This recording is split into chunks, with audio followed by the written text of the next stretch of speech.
მოგესალმებით.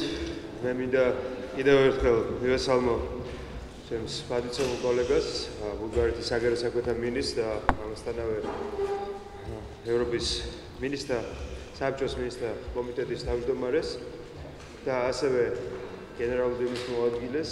ჩვენთვის ძალიან დიდი პატივია იმას ვიძლოთ საქართველოში და დიდი მადლობა ჩამობრძანებისთვის. როგორც მოგეხსენებათ, დღეს გაიმართა საქართველოსთვის ევროპის საბჭოს 2016-2019 წლების სამოქმედო გეგმის ოფიციალური პრეზენტაცია. 2016 წლის მარტში ევროპის საბჭოს მინისტრთა მოადგილეების კომიტეტის 1251 სხდომის ფარგლებში მიღებული იქნა საქართველოსთვის ევროპის საბჭოს 2016 წლის 19 წლების სამოქმედო გეგმა. დოკუმენტი მომზადდა ევროპის საბჭოსა და ქართულ მხარეს შორის თანამშრომლობით და მოიცავს აღნიშნულ წლებში საქართველოს მიერ განსახორციელებელ პროექტებს ევროპის საბჭოსთან ერთად. პროექტების მიზანია საქართველოსთან თანამშრომლობა ადამიანის უფლებათა დაცვის, დემოკრატიისა და სამართლის უზენაესობის გამტკიცების მიმართულებით.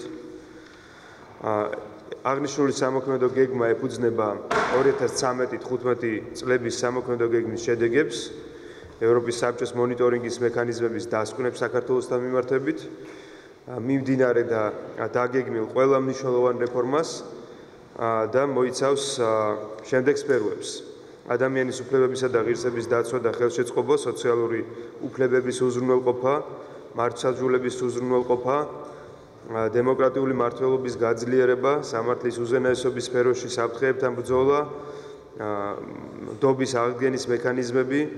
სამოქმედო გეგმით გათვალისწინებულ პროექტებს ევროპის საბჭო განახორციელებს ადგილობრივ პარტნიორებთან ერთად, ხოლო ზოგიერთ პროექტის განხორციელება მოხდება ევროკავშირთან ერთობლივი პროგრამების ფარგლებში. სამოქმედო გეგმის განხორციელების მიზნით ევროპის საბჭო იღებს ნებაყოფლობით შენატანს წევრი დამკვირვებელი და არაწევრი სახელმწიფოებისგან, საერთაშორისო ორგანიზაციებისგან, ფონდებისგან, კერძო სექტორისგან და ინდივიდებისგან, რომლებიც იზიარებენ ორგანიზაციების მიზნებსა და პრინციპებს. სამოქმედო გეგმის შესრულება ერთობლივად შეფასდება ევროპის საბჭოსა და საქართველოს ხელისუფლების მიერ და რეგულარული ანგარიშები წარედგინება ევროპის საბჭოს მინისტრთა კომიტეტს. აღნიშნული სამოქმედო გეგმა ბევრად უფრო ამბიციურია, ვიდრე იყო 2013-15 წლების გეგმა. ჩვენ უკვე გვაქვს გამოხატული მხარდაჭერა პირველ რიგში სტრატეგიული პარტნიორის ევროკავშირის მხრიდან და ასევე სხვა ევროკავშირის წევრი ქვეყნების მხრიდან და დიდი მადლობა მინდა გადაუხადო ასევე ბულგარეთის საგარეო საქმეთა მინისტრს მათი მხარდაჭერისთვის და ჩვენ ვაგრძელებთ შეხვედრებს ჩვენ პარტნიორებთან იმისათვის, რათა მობილიზება მოხდეს შემდგომი დახმარების ამ გეგმის ეფექტური განხორციელებისთვის. ასევე ჩვენ მოხარულები ვართ, რომ წარმატებულად შეფასდა ძალიან დიდი ნაწილი იმ გეგმისა, რომელიც შემუშავებული იყო 13-15 წლებისთვის და მან აჩვენა, რომ საქართველოს ნამდვილად ეფექტურად ახორციელებს ყველა იმ რეფორმას, რომელიც ნაკისრი აქვს ევროპის საბჭოს ფარგლებში იმ 72 კონვენციით, რომელსაც ჩვენ მივერთით 99 წელს და ვაგრძელებთ განსაკუთრებით ამ სამოქმედო გეგმის ფარგლებში 13 წლის შემდეგ ძალიან აქტიურ იმპლემენტაციას ყველა მიმართულებით. ჩვენ ასევე დავაფუძნეთ ეს სამოქმედო გეგმა ჩვენი სამთავრობო 2020 წლამდე შემუშავებულ ადამიანის უფლებათა სამოქმედო გეგმას. ძალიან ბევრი კომპონენტი არის მასში გათვალისწინებული და ასევე ძალიან ბევრი კომპონენტი განხორციელდება ასოცირების დღის წესრიგის შესაბამისადაც. ძალიან დიდი მადლობა მინდა გითხრათ კიდევ ერთხელ ჩამობრძანებისთვის და მინდა გადმოგცეთ სიტყვა. Deputy Secretary General, it is an honor and pleasure as well that the action plan for Georgia for the next 3 years has been finalized and approved during the Bulgarian chairmanship of the Committee of Ministers of the Council of Europe. We are aware of the commitments of the Georgian people to further the democratic changes and process in the country, which without any doubt requires efforts from all parties involved as well as external support. And that is why, as the Minister already mentioned, I would like to reaffirm and inform you that Bulgaria has taken the decision to make a voluntary financial contribution for the execution of the action plan, but of course our support is multidimensional, and Georgia can count on Bulgaria's support in all the dimensions of the implementation of the action plan. I hope that the action plan itself will increase the capacity of Georgia to guarantee and enhance democracy, human rights and the rule of law. I am certain that the positive trend in Georgia's democratic development will continue, especially in the light of the upcoming elections and the need for a peaceful and free political process.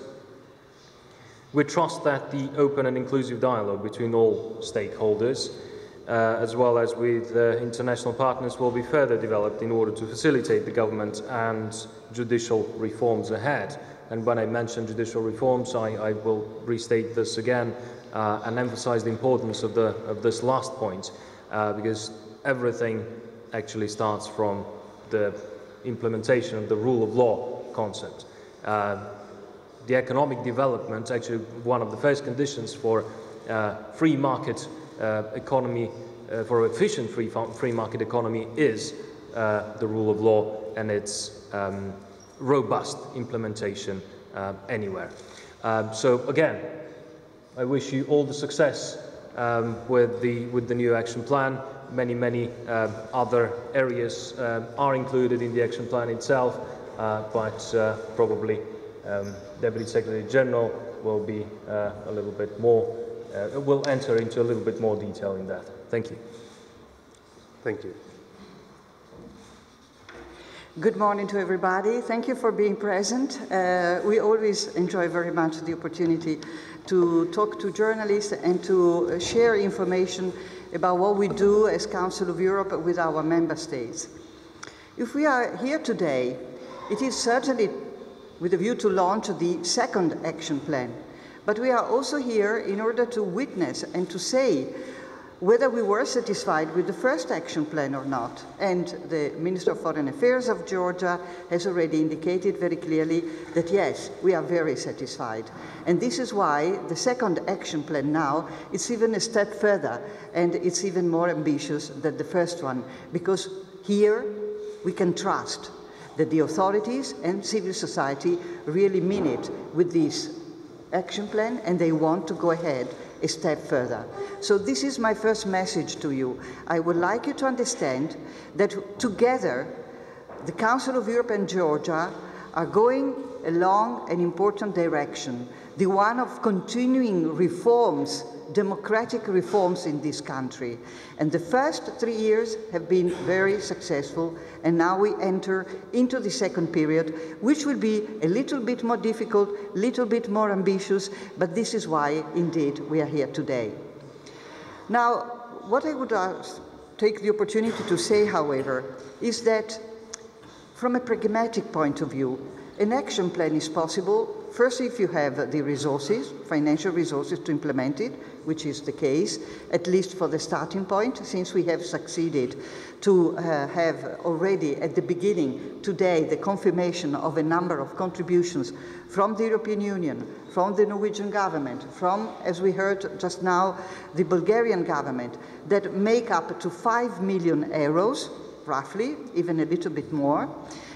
But the total of the program per se is with the ambition of 20 million euros. So it indicates how many things we can do and how we can intensify our cooperation. In addition to that, it is possible to implement this program, not only because Strasbourg, the headquarters of the Council of Europe, will continue to inject the expertise that we have accumulated through decades of work with our member states in the field of human rights, democracy, and the rule of law. But also, and you probably know it, because we have an office. We have a fully fledged office here in Tbilisi, which works on a daily basis with the headquarters. And this is also for us, this presence in the field, with experts that come here to provide their expertise, a real important additional element. But also, you prevail yourself nowadays of the presence of a special representative of the Secretary General, who used to be an excellent colleague of us from the European Court of Human Rights, Mr. O'Boyle. And as a special representative, he comes here regularly to advise, not to impose, to advise, because the final choices must be made by the authorities here on the question of the reform of the judiciary. So you can see from this perspective how we take it seriously, how we really mean it, this cooperation, and how we really want this country to become a strong member of the organization in the field of protecting what we share all together as 47 member states, namely democratic security. We believe, on top of that, that by proposing the program, which you have certainly seen and received, we can facilitate processes of, I would say, prosperity, stabilization, security for Georgia itself. The more we succeed to develop democracy here, the better it will be also for the countries in the neighborhood. And all in all, what we want also is Georgia not only to receive from the Council of Europe, but Georgia is giving already a lot. And this is something that we do not sufficiently emphasize. So by working together, this possibility to give and receive can increase.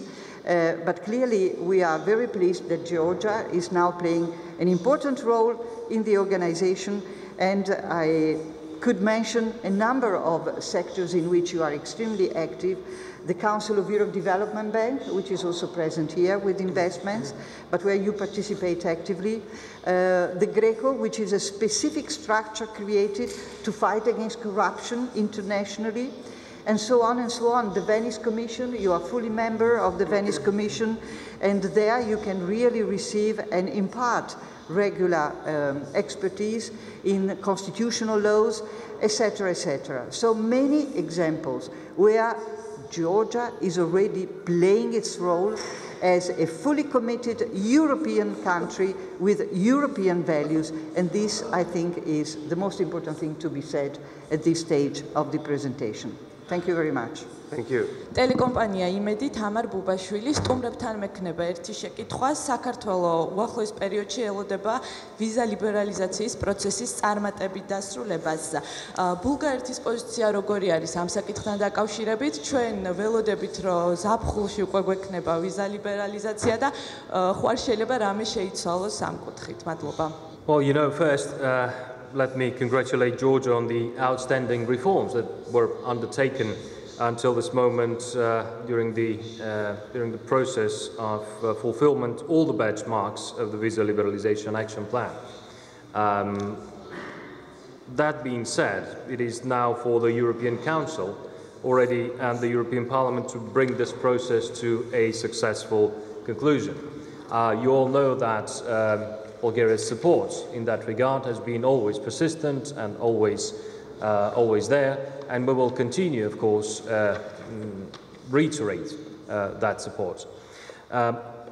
We would like also, though, to underline that Georgia is expected as well to maintain the achieved reforms under the Visa Liberalization Action Plan and sustain over time the fulfillment of the benchmarks. So whatever has been achieved needs to be kept, maintained, and of course proven sustainable throughout the time. Georgia must build on this solid framework to further improve its track record and continue delivering results, especially in the area of preventing and fighting organized crime, corruption, and money laundering. What we would be very happy to emphasize here in front of you as well is the importance of people-to-people contacts.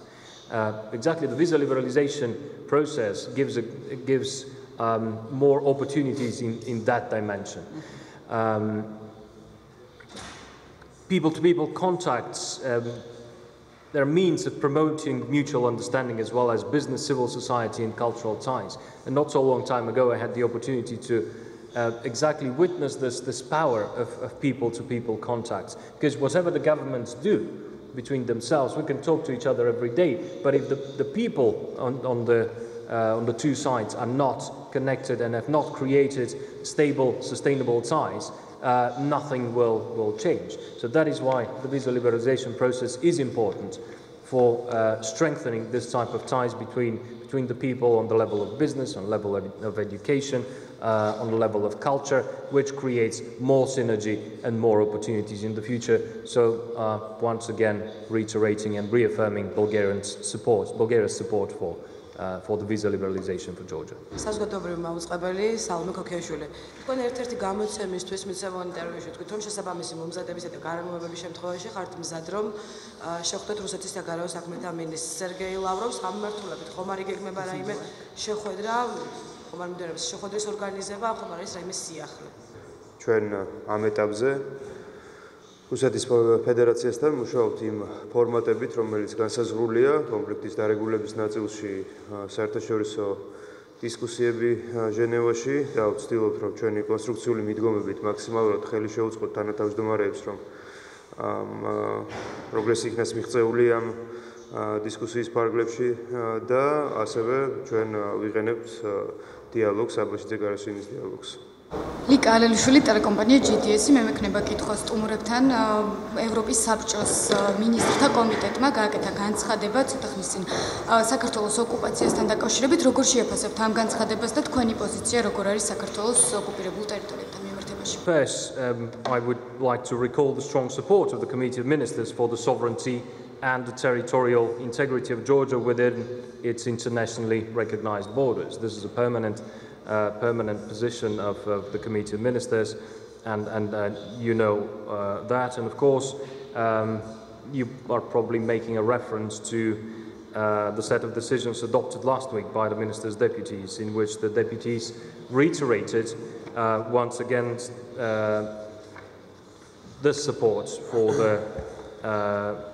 the territorial integrity and the sovereignty of Georgia within its internationally recognized borders, but also took a strong position on issues such as the borderization and the so-called treaties on strategic partnership and integration, which are not helping the reconciliation process and which turn to be problematic on long term in so many dimensions. But that has been explicitly expressed in the position of the Committee of Ministers, but also this is our position on bilateral basis, let's put it as well. In addition to the 2 points which have been mentioned by the Minister in relation to this decision, very recent and important decision of the Committee of Ministers, I would like to highlight the importance attached in terms of encouragement to the Georgian authorities to continue their efforts in facilitating people-to-people contacts, and also for the Council of Europe to continue the what we call the CBM measures, namely all efforts that we make in order to bring people together from Abkhazia, from South Ossetia, together with the Georgians, and to enable them to talk to each other and to go through joint training in a number of areas so they get used to be together again and to talk to each other. May I say that in particular we are worried about the situation in these areas, Abkhazia and South Ossetia, of the non-respect of certain basic rights. And this is also part of the declaration. In particular, the right to property, recognition of property, essential, the right to education, and in particular in that area, the question of the languages, what's happening there in Abkhazia in terms of language used in the schools, but also the question of movement, the question of being able to move in and out and not to reconfine people into a given territory. So these are some other points which are mentioned in this important text, a text which next week, under the Bulgarian chairmanship in Sofia, will be acknowledged and accepted by all ministers present from the member states of the Council of Europe. And as such, it was important for our organization, just before we come here, to present our willingness to continue to cooperate with Georgia, to have the Committee of Ministers fully supporting this by such a statement. დიდი მადლობა, მე კიდევ ერთხელ მინდა ვისარგებლო და დიდი მადლობა გადაუხადო გენერალ მდივანს ამ მოხსენების მომზადებისთვის, ანგარიშის მომზადებისთვის, ასევე ყველა წევრს მინისტრთა მოადგილეების კომიტეტის და ასევე წევრ სახელმწიფოებს იმ ხარდაჭერისთვის, რომელსაც ისინი გამოხატავენ თავიანთ განცხადებებში და როგორც უკვე აღინიშნა, ძალიან მნიშვნელოვანი არის როგორც საერთაშორისო საზოგადოების ჩართულობა ადამიანის უფლებების დაცვის კუთხით, ასევე იმ მექანიზმების ხარდაჭერისთვის, რომელიც იქნა ხსენებული, ეს არის დობის აღდგენის მექანიზმები და რაც მთავარია, ვალდებულებები, რომელიც უნდა იქნეს შესრულებული იმისათვის, რომ ეფექტური კონტროლის მიერ განახორციელების ძალის მხრიდან მოხდეს ადამიანის უფლებების უზრუნველყოფა, რამ მიმართულებითაც ძალიან მძიმე მდგომარეობა არის ოკუპირებულ ტერიტორიებზე და ჩვენ კიდევ ერთხელ ხაზს უსვამთ ამ დოკუმენტის მნიშვნელობას და ჩვენის მხრივ მზად ვართ გავაგრძელოთ აქტიური მუშაობა. დიდი მადლობა.